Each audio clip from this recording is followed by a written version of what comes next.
Hello and welcome back to revise GCSE history.co.uk, the number one place for your GCSE history revision.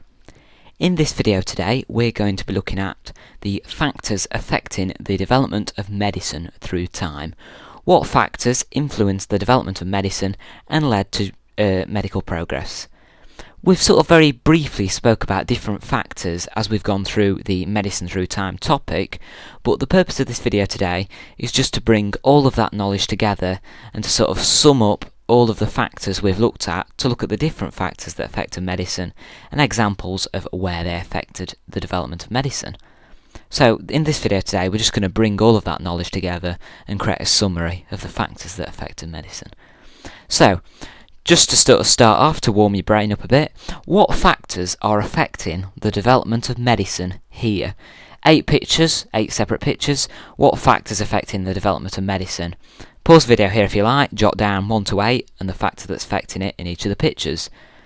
Well, then we'll go through the answers. Okay, so the answers. What factors affecting medicine here? Well, this is a printing press here, and that's an example of, whoops, I'll have to try and squeeze it in. That's an example of communication affecting medicine. Printing press was used so medical ideas could be spread in medical books. Not brilliant writing, I know, writing over the picture. This one here, this diagram shows an Asclepion, which was a Greek temple of healing, built to the Greek god of healing, which was Asclepios, and that's an example of religion affecting the development of medicine. This picture here, that shows Robert Koch, and that's an example of science and technology affecting the development of medicine. This picture here shows a Roman bath, and that's an example of government affecting medicine. This one here, that's from ancient Egypt, and that's showing mummification. A body's being embalmed there, and that's another example of religion affecting medicine. They did it for religious reasons. Here we've got a dead body, a plague victim being taken off the streets of London, loaded onto this cart. That's also an example of government, how the government dealt with the plague in 1665. This picture here shows Ambrose Paré applying a hot iron to a soldier, so that's an example of warfare as a factor affecting medicine. And finally, this one here, that's Alexander Fleming in his lab discovering penicillin. So that's an example of a chance discovery, and how chance or luck affected medicine. So these are just some factors to get us warmed up. Let's look at each one specifically now, and a few examples of how it's affected medicine. Warfare. How's warfare affected the development of medicine? Well, the work of surgeons through the ages, such as Roman army surgeons, surgeons in the Renaissance, surgeons in the Middle Ages. The fall of Roman Empire led to the loss of medical knowledge in medieval Europe. Ambrose Paré and the development of the soothing lotion that was used to treat gunshot wounds rather than using boiling oil. That's an example of how war affected that. Penicillin created demand during World War II. Pasteur versus Koch, the Franco-German War for the quest to identify new microbes and combat them. Evacuation of children during World War II, that sort of broke down social distinction, showed people how the other half lived, and really raised awareness of the poor living conditions that some children lived in. Blood transfusions developed during the war. The practice of blood transfusion and the method of storing blood was developed. Also, X-rays really took off during World War I, and X-ray machines were installed along the Western Front.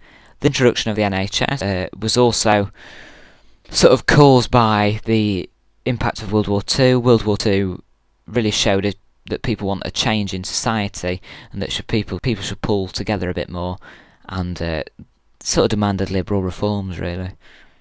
So that's war. Religion as a factor affecting medicine. Well, supernatural treatments used through the ages. Prehistoric man used to, knock a hole in the skull, strengthening operations to let out evil spirits. The Egyptians also used to carry charms as well as prehistoric man. Supernatural treatments such as that. Praying to gods and stuff like that in the medieval times. Egyptian mummification of dead bodies, that led to increased knowledge of anatomy, and that was also due to religion. They thought the body was needed in the afterlife. Greek and Roman Asclepions. Medieval church, the medical learning, it controlled medical learning religion. Galen, opposition to anaesthetics. The church said that pain was good for healing and anaesthetics shouldn't be used. And also opposition to Edward Jenner and vaccination. The church had opposition to that as well. Communication as a factor affecting medicine. Well, Egyptian papyrus meant that medical ideas could be recorded and spread more easily. A patient's symptoms could also be noted down by a doctor. Hippocrates' method of clinical observation meant that a patient's symptoms should be recorded, and also their symptoms as the illness develops, and this should be used to diagnose future cases. Medical books through the ages as well. Printing press, that was developed in 1546, was it, I think? Yeah, 1546, and this picture here shows a printing press, and that meant medical books could be printed more easily, and medical ideas could be spread and shared more easily too. Before the printing press, medical books were handwritten by monks, so the printing press really helped to produce medical books quickly and easily. The development of penicillin also is an example of communication.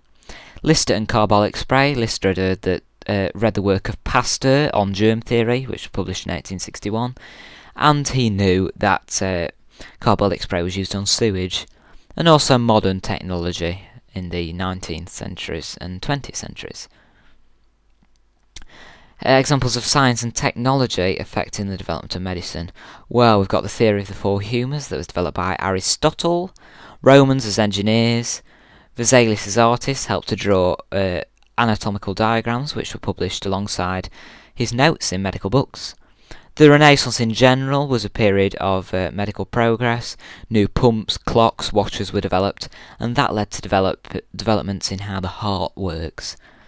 The work of Louis Pasteur on his germ theory.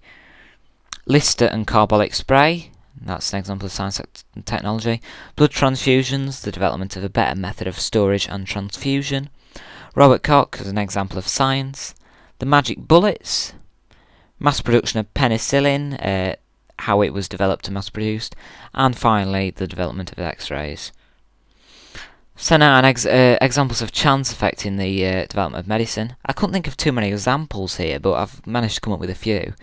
So Paris ran out of boiling oil in battle, and he decided to try out a Roman ointment to treat his soldiers, and that soothing lotion, the old Roman ointment, turned out to work better than the boiling oil. Pasteur also developed the chicken cholera vaccine by mistake when his assistant Charles Chamberlain left these germs on his desk while he went on holiday, and being open to the air weakened the germs, and that made the chickens immune, the weakened germs.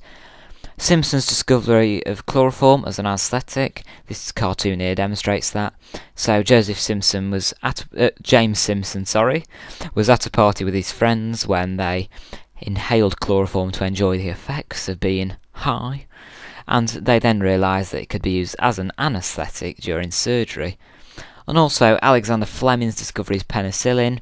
Some mould has grown on one of his culture dishes, and some mould had grown on one of his culture dishes and killed the bacteria surrounding it, and so that was developed as an antibiotic from that discovery. Okay, finally, how did government affect the development of medicine? Well, the Roman public health schemes, Roman aqueducts, Roman baths, public fountains and cisterns, public toilets, all that sort of stuff. Government solutions to the plague in 1665. So they painted Red Cross on door, had plague wardens that minded houses. Carts roamed the streets looking for dead bodies, and they buried them in plague pits in mass burial. No mourners were allowed to attend the burial of plague victims as well. Public health measures in the 1800s, they got there eventually. We're talking about the First Public Health Act, Second Public Health Act, Second Reform Act and stuff like that. Public health in the 1900s, so the introduction of the NHS, liberal reforms, and the sort of rationing system and system of government hygiene during World War II. Development of penicillin. UK government were asked to fund the mass production. They said no, too busy making explosives. So Howard Florey went to America to ask for money for mass production, and they gave it to him. And also the introduction of the NHS is an example of how government affected the development of medicine.